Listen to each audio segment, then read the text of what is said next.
आप जानते हैं कि ममता बनर्जी अपनी सरकार की पैसे को खुद की पैसा समझती है। उनको लगता है कि पैसा उनकी जमींदारी की पैसा है। इस पैसा के यूटिलाइज करने के लिए एक अनोखे किस्म का अकाउंट पश्चिम बंगाल में यूटिलाइज हो रहा है, जो कैग ने देखा। वो है, बोलते उनको नाम दिया गया पर्सनल लेजर्स और पर्सनल अकाउंट्स। और ए पब्लिक मनी, इस पर्सनल अकाउंट्स और पर्सनल लेजर, इनके नाम से किस विषय में खर्चा किया गया, ये पीडी डिपॉजिट जिसे बोलते हैं, ये किस विषय पे खर्चा किया गया किसी को पता नहीं।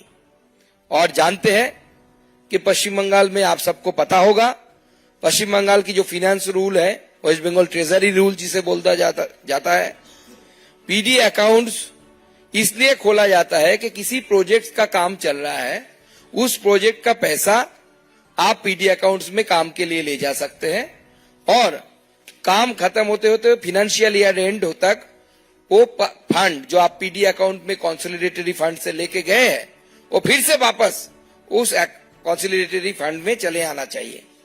लेकिन देखा जा रहा है कि 31 मार्च 2021 को जो कंसोलिडेटेड फंड में वापस आना था अमाउंट, पीडी अकाउंट पे अगर ले भी जाते हैं आप, लेकिन देखा जा रहा है कि लगभग पूरे स्टेट में 160 ऐसे पीडी अकाउंट्स है, पीडी लेजर है, जिसमें 3,465 करोड़ रुपया पड़ा हुआ है, जो total violation of finance rule है।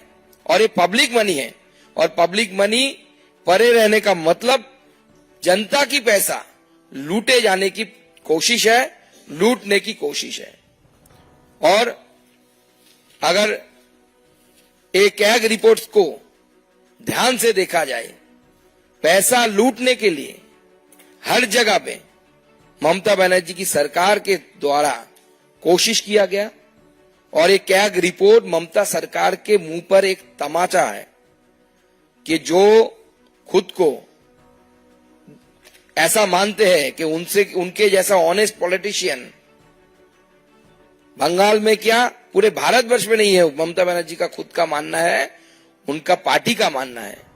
लेकिन एक कैग रिपोर्ट पूरी तरीके से ममता बनर्जी की सरकार को बेआबरू कर देती है और दिखाता है कि किस तरीके से जनता की पैसे को लूटा गया, लूटने की व्यवस्था किया गया, यूटिलाइजेशन सर्टिफिकेट नहीं दिया गया, personal account, personal ledger maintain किए गए, और धांधली सबसे ज्यादा अगर देखे तो ममता बनर्जी की खुद की डिपार्टमेंट होम डिपार्टमेंट में है। और वहां पे पैसा ऐसे लूट जिसे बोलते हैं, एक तरीके किस्म का लूट चल रहा है बंगाल में।